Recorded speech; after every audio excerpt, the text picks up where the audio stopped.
soynotono kay so sami foti ko hoccede Ceerno Malick Sow ari bandiraɓe kutorode. Ceerno Malick Sow jom gandal towngal, jom gandal timmungal, cennungal e fannuji certudi. So tawi yidde ma woni ko ɗangal caggal leydi, mbimi Ceerno Malick Sow ina gollo ɗum. An cattiraɗo dewgal ɓiɗɗo walla ni ka commerçant aɗa yiɗi jeyguma yaara yeeso, woto am yettoyi Ceerno Malick Sow aɗa wondi e dabre kunude gorko ladde walla ni gueɗe ma foof ine catti. Mbimi yaɓɓu koyɗe ma ha toon to Ceerno Malick Sow. An bandiraɗo jiɗɗo jokkodirde Ceerno Malick Sow hono mbatta? Wat composé 78 186 02 48. Ceerno Malick Sow ko joom duwaw jaabaɗo. Yummiraɗo arwajo ɓesgoma kono foytudu men janggo o woni laal fof ma juuɗe jiitu jam fagili koye welani sa ummima wuroma natelade toppitoɗa jangde ma sabu jawdi aduna jarani ɗum duniya duniya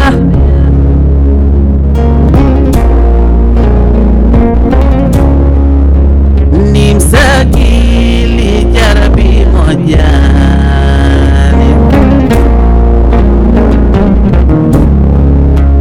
nim sagili jarabi mojani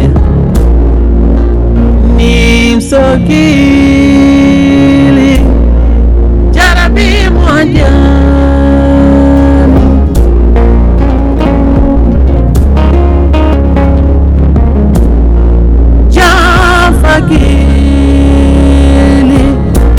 jafagili koy welani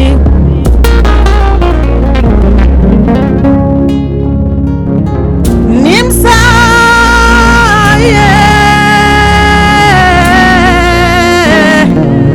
nimsagili jarabi koy mojani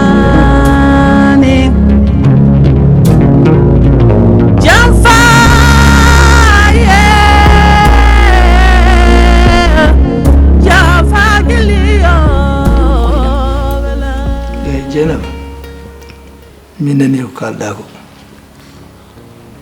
kono a ñaagimami ko ɗeɓi teddude am no feewi sabu min sinno ko neɗɗo mbiyawma taw ko gujjo walla ko mbaɗowo ko tan ko fewani ɗum no wawi muñede kono neɗɗo tawi ko waɗi ko an sa waɗino ɗum e woppuma an subhanallah kay min ñammiɗen jiiɗi may baba kono sa waɗi ɗum tan mi woppuma gorko ma sa waɗi ɗum gorko ma tan woppuma ɗum waɗi sinno kam ko mbimami ko sinno neɗɗo ko fenade wiyete no fena maɗa feya no wawi iwde kono gona desaɗo hande ɓi sukaɓe bindenji ɓe ɓe mbiɗa nana bona ɓe kanko bonni ɗumen est ce que jaɓɓani e koyngal makko kono debbo mo ganduɗa aɗa jogui gorko ma walla ko jawɗo gorko makko o mataw ha omo yaaha omo waɗiya ko ganduɗa min jiiɗa hay reftude hen ndimagam rokkani hay reftude me ko waɗi komi haalta ɗum ko waɗi ko aɗa andi ɗum mboɗa andi ɗum waɗi ko waɗi ko no muusi no feewi gonga deɗo yam mbeɗa andi no muusi welani te fof mbeɗa tawa wana hay hunde ko humpimi hen kono noon saaha wonɗo situation tolnoto anna ƴewtoto ɓesuma ngo sinno ko sagam ƴeewa e sukaɓe ɓe hay sa woppani kono gussa kam dose ma seeɗa sukaɓe ma cuusuma min ko sukaɓe min mi haalani haala yasini kono sukaɓe noɓe sunorto ni welanimi te ɗum fof watti ɗum ko oɗo probléme onani wano ko gonga ɗum tan ñaguimami deeɗoya eyyi mboɗo wawi comme no mbiɗa ni yafade kono mi haalama gueɗel goo saabu eɗen jiiɗi may baba kala ko mboɗo waɗa e aduna mi jiiɗa kumpiɗa an hande o hay so mi ummima ɗo Allah andi o mbiyatmi ko tan mawɗo ko lekki nguuri kidani maayo so yanani hikka yana mo wuuri kono jawdam mi yiɗa hay toɓɓere hay mbuur tan o heɓa hen holyo yaasi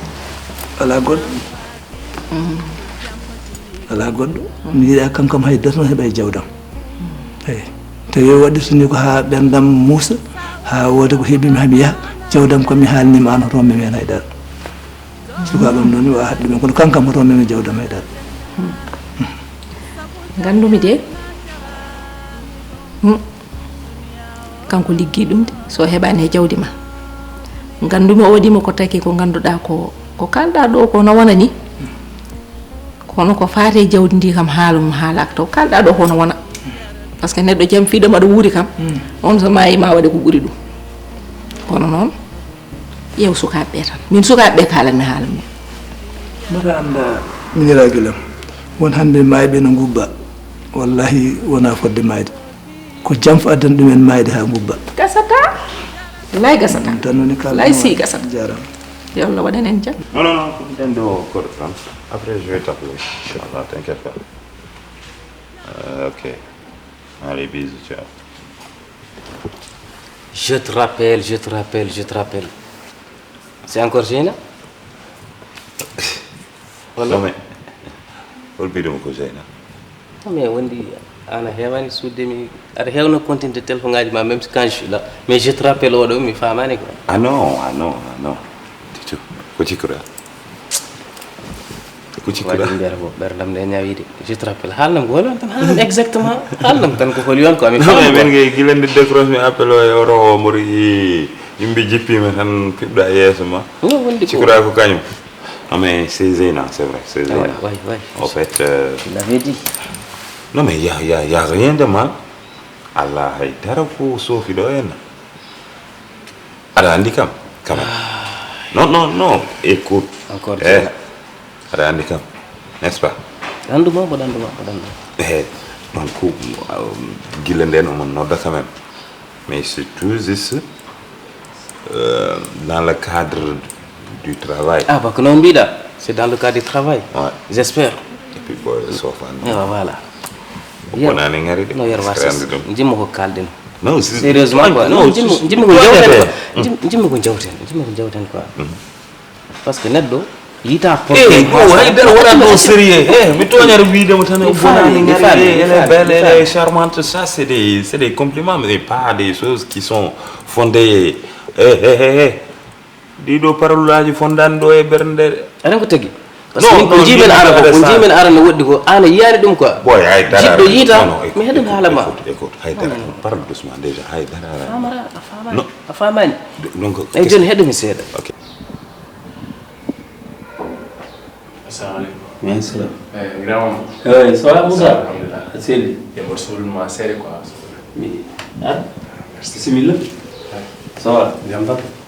mbaɗa tampe Ouais, ça va, alhamdulillah. ɓeeɗo tawa mi yaltini won mono ɗon noon joni mi heɓani wa jam No worry.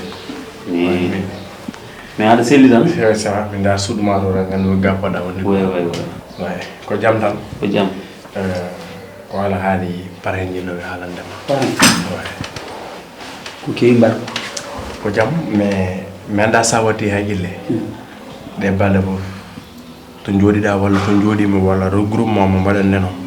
omo waɗi ɗum déserde omo woɗɗi ɗum no feewi quoi omo waɗi isolé men parrain o wumani kono ko caliɗo fertude guirɗe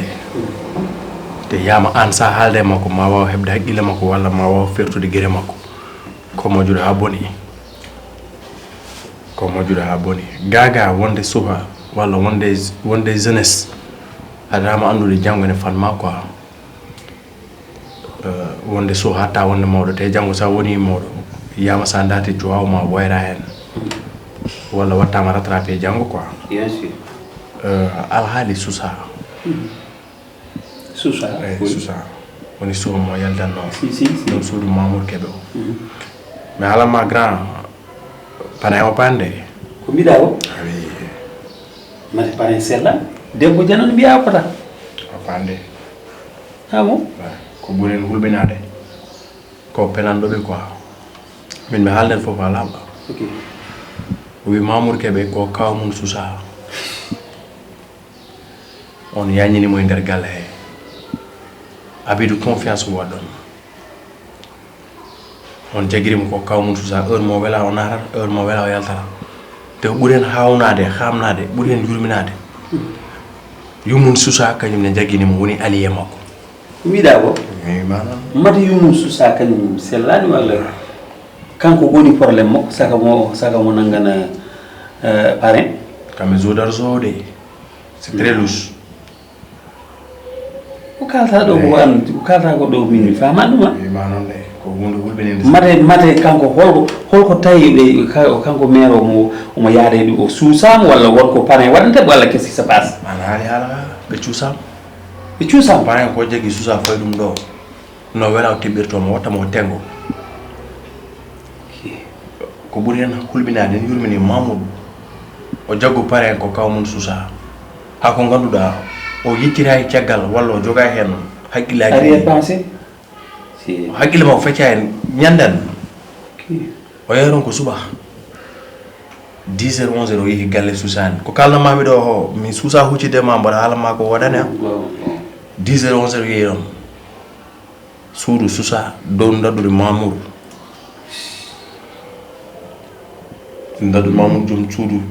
joom suudu jananɗo waddude mum wone gueɗe holko yewno hakkude mon gasi dow daddude mo waɗa ko ɗum ɗe ko ɓuren bonde heure mo on jipporo 14 heures seeɗa taw mo wone dow daddude mum catastrophe so wiyama rek ko min wiya walla ko an wiya te mbaɗandi min holno kaldiran momi min jagodirat wodano sofiri quoi on komi yiɗa wadde yeeso ma an mi wajumo no feewi o mona e niɓere il est dans le noir a jarama Moussa galle ko ene nendi ɗum parrain ɓuurimi jiidude mais ko an ɓuurimi jogade confiance parrain ko baɗo galle ko galle meɗen kenen tan goni ɗo mais déjà ko kalanɗa kam komin mbiɗa andi mbiɗa jogui ma confiance kala ko kalɗa guila subaka tan ha kikit mbiɗa andi ko gonga an ka gongiyanke aɗen neɗɗo yiita probléme ha para adda probléme kadi nde ɓeyde probléme Comment ɗum waɗata encore plus de problèmes Comment John? parce que hier mi haali mi wimi les jeunes filles d'aujourd'hui elles sont capables de tout ala komo donki wadde haɓe taw famille ene feewi ɓe gara ɓe mbaɗa divisé ko noon tan wiye divisé pour mieux régner pour tan haɓe mbawa heɓde place mabɓe a wi kam c'est dans le cadre du travail mais no kaalirta haala Zeyna ni à chaque fois sen kaali haala Zeyna mbiyam et pourtant elle est belle elle est charmante Non, ça veut dire beaucoup de choses non, ça veut rien dire. Écoute, la trouve charmante, la trouve belle, nous donne faut que des compliments. Il y a rien. La femme nous biru mamni. Ala ko dillata yam ko faare mako ko wayno jamgel leydi ni. Anan no biru mam. Min kam joni kalama men tan ko une chose claire et nette. Mbaɗa ɗum haqqille ma et puis kadi miijuɗa hen no feewi aɗa no waɗa engagé oɗo a haalnanima haalaɓe kono mboɗa andi ko gonɗa koye wadde engagé non jeew noon sa felti wadde engagé écoute babi a jaɓani haalde en miiɗa suudodirde hay somi wari neɗɗo sa ari mi wiyanma mi wari anen somi waɗi ko fewani kadi sa ari mi wiyanma mi waɗi ko fewani mais ɗo a fuɗɗi wonon aɗa je suis contre non du tout mi suuɗadima hakkille nden ha joni pourquoi mboɗo suuduma joni bon joni sa jaɓani haalande mi kalnamam tan gueɗel gorel sa feli par ce que min sa miijimi tan mboɗo andi ko miijiɗa tellement en ɓoydi mboɗo andi ko mbatta laamlaame et tout ça mboɗo andi ko woni nder mais sa felliti wadde engagé wat attention comment wat attention no feewi yero comment oɗo gorko anda ko mamma wiyete mi anda yimɓe mbaɗi combattre a waɗi combattre ummi waɗi combattre enen fof en kaɓama ha en puɗɗimo woɗɗindemo en mbaɗimo dégagé o yeehi mais kadi oɗo suka debbo nen ara pour encore wad ɓeydude probléme aji goɗɗi mbemmami tan ko ya rento prends tes responsabilités et ndentoɗa aussi sar maymuna cikkan woni koto Amerique nokku biteɗo Colorado aɗa yiɗi defte no hannirta ni jokkodir e makko dog e ko lelani wat abonné e chaîne makko YouTube ko ton o hollirta dendagal ndefuji ɗi kala ka debbo walla ka gorko aɗa yiɗi wawde ndefu tubakoɓe jokkodir e makko walla ala ko ndefu futankagal ɓurɗa yidde wawde fo omo laaɓa laccire haako ñiiri buna ñiiri cengle ñiiri liddi dahin loru bettel gosi karaw cakri ɗum fo omo waɗa so tawi koye Amérique mbiɗa gonɗa aɗa yiɗi wadde inde yangue anniversaire noddumo walla ala ko commande jiɗɗa ha e galle mon jokkodir e sar Maimouna Cikkan mbimi so tawi aɗa yiɗi jokkodirde e makko noddirguel makko nan ɗon ko ɗon tigui woni tongorguel makko mbimi noon dog e ko lelani wat abonné e chaîne makko sa yiɗa hay hunde humpuma e dennagal ndefuji ɗi waɗata toon ɗi.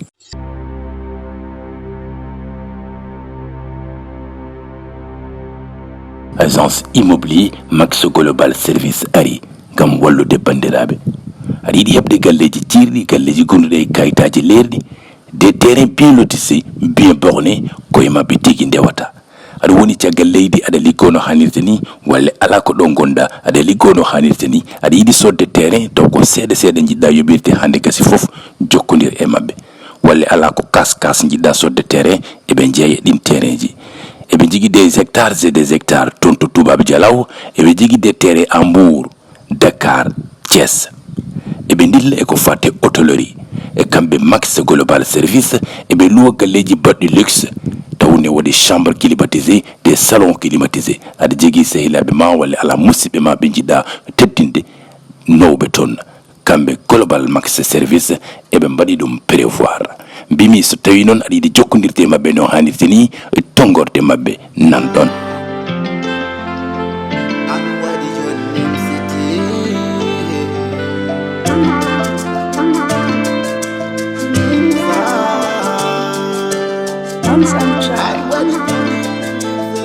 anen kanko mbiɗa sikki o sellani waɗi wiidema noon la fois passé mi noddumo mbimo mbeɗa waajomo quoi mbimo an accoɗo ko debbo janan koy kam non tons mi anda andal grand quel est ton problème quoi parce que déjà an anda oɗo mata komi luuɗomo quoi mbimo holno debbo liwrata e gorko an est ce que aɗa selli koy kam non mais a famani mais kanko e kamɓe ɓe gandi quoi te anni et puis anni grand ko kalta ɗo ko aɗa waajomi comme ça aɗa haala di n'importe quoi wona anda dandirewe ummu te ka desnoɗo a seerimo joni goɗɗo no wonti mbimomi écoute ma bien oto waɗa manqué de respect te min a wawa ƴettude exemple am en gona goto komi jinnaɗo ma goo e te ɗiɗi kadi ko kalta ko fiindiɗaɓe wona goto oyo ko mi desɗo ɗum min ceeri Allah d' accord mais wonko woni ɗon ha heewi haalata mais an c'est le contraire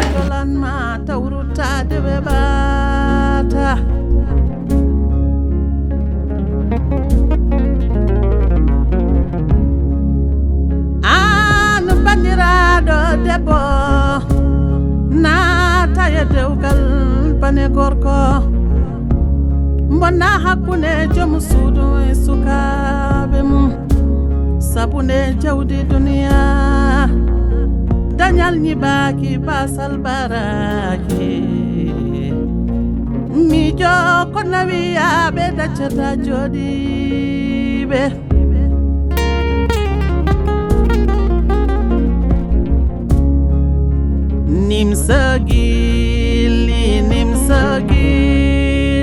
nimsagili jarbi mojani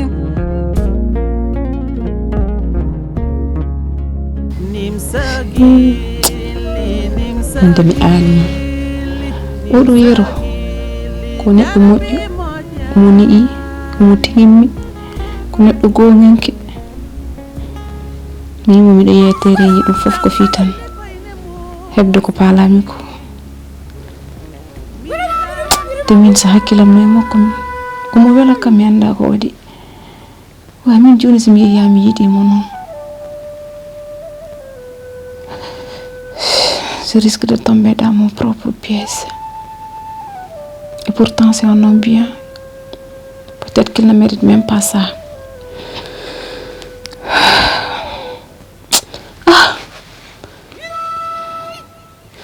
Ha joom ala hen fadam itta hen hakkilam ko mission yomi nanguma comme frère am tan mu wada ko fot mu wadde ko après les conséquences je m'en fous pas mal. Ouais. C'est ça le travail, c'est le travail. Je dois travailler donc hajam ala ko yettiko. Zeyna yaltina kilma makko et tu fais ton travail.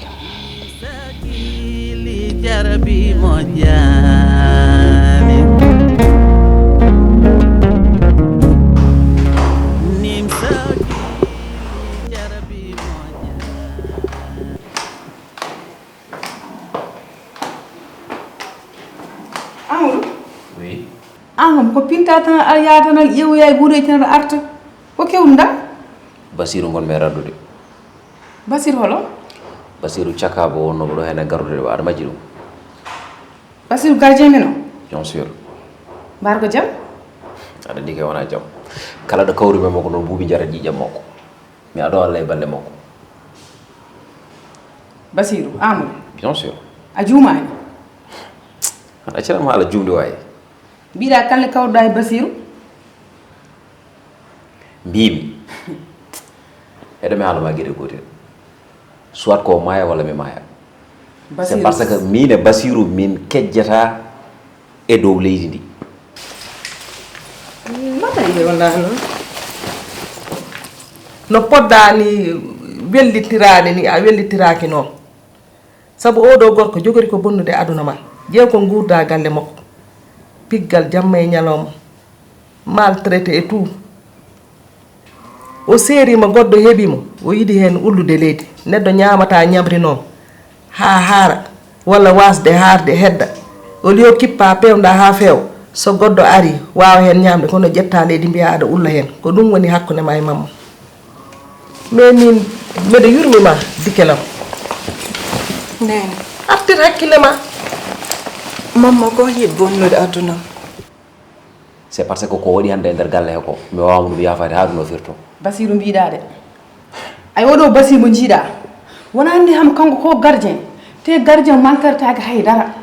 am wonde labi am wonde jaasi am wonde jammere hay pelam jogi wondo gurnam toloro hay mayre burdu amul biya wadde Basiru amul mawno mi mbede yimma te mi yida ma ya law odo Basiru badara kanko pour ma kabirde ko kanko jogor ma warde me wona foti mo warde bibi sara jogi haji toppirtuma ada sangi am tan ko to ni quoi Amadou bay Amadou ila ono o yehi Amadou he Amadou natadit la ilaha illallah e mudi mala te non jali mi no yalte mak gilmi so a ummato neni so neddo teddinim hodnim so hoynim egginim dum fularen bi ad wonde gorko taw bernde ma yalte mum in won debbo in won gorko taw bernde ma yalte mum onon gonde on ceertani Allah gayna dum hebi men mak e ko joni Allah gayni hakkunde mom dum naatmi do wana dewgal arrangé mi yid naatmi dum de foti wonde sabu odo biddo gorko kam worbe ne keewi potani kawruda koy kange lengo ne kay wana hay sasal kon non jinmi non ko mbada happino sukabe biyan ni lerna yesma kono no jeeda fu adan nimsini adan dumini atti hakkile ma piba berne ma ne gadda ko min woni yumma leni mi yida min tinede kono min sada miijo kam tan min meden yesoma meden tiagal ma meden nanoma meden nyaamoma hay dara waay ma sana ko umme kudol Allah na taye dewgal bane gorko mbonna hakune jomu suudu min non mi tawi mi miijima mi meccindima mi waɗi hunde fof kono mi tawi tan yasin ma yalta galle o tan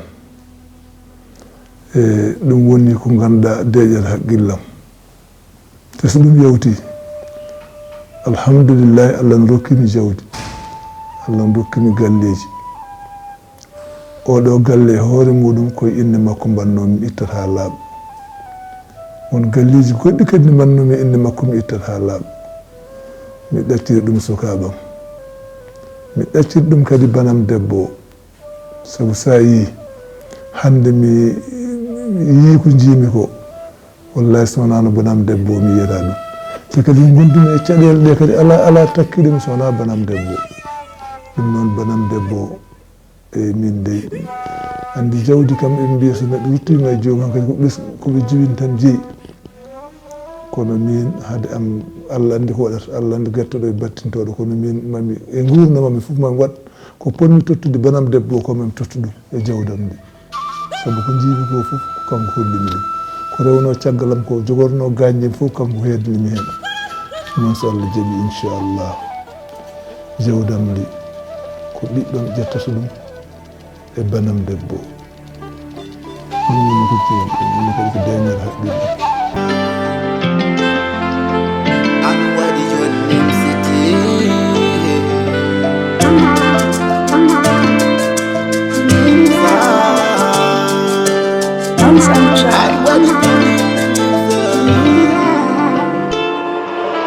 Nimsi gilli war habe gida mada yaga wonta nimsa Nimsi gilli war habe gida mada ngoba wonta nimsa ay mimber jigi jam sudam kon bonam de wopan modeja o kane wonde jam sudam mudun kon jam sudrum yidirum ko jawdi tan sanani nimsi wiya chakal golle de charanda wainaki lacudamo kanko goto winde makko Allah adi nimsagata jontaɗo ɓe gutti kono gontuɗa ko kani killi a feji bonande fo sahaɗa holli tan a haalanama oto yiɗama yikko jeeba ma ñani ñamde buuɗi maɗa ñande fo mi ñena haala calaɗa ka mubboɗo kite nafe kala nigo hokkoni ɓernde o takki debbo ma e garde reno seeɗo nimsita innama nimsi killi nimsete mimi nimsete mimi nimsete mira we nimsete mimi nimsete mimi nimsete mimi nimsete mira we nimsete nimsi gilli war habe gida mada yaga wonta nimsa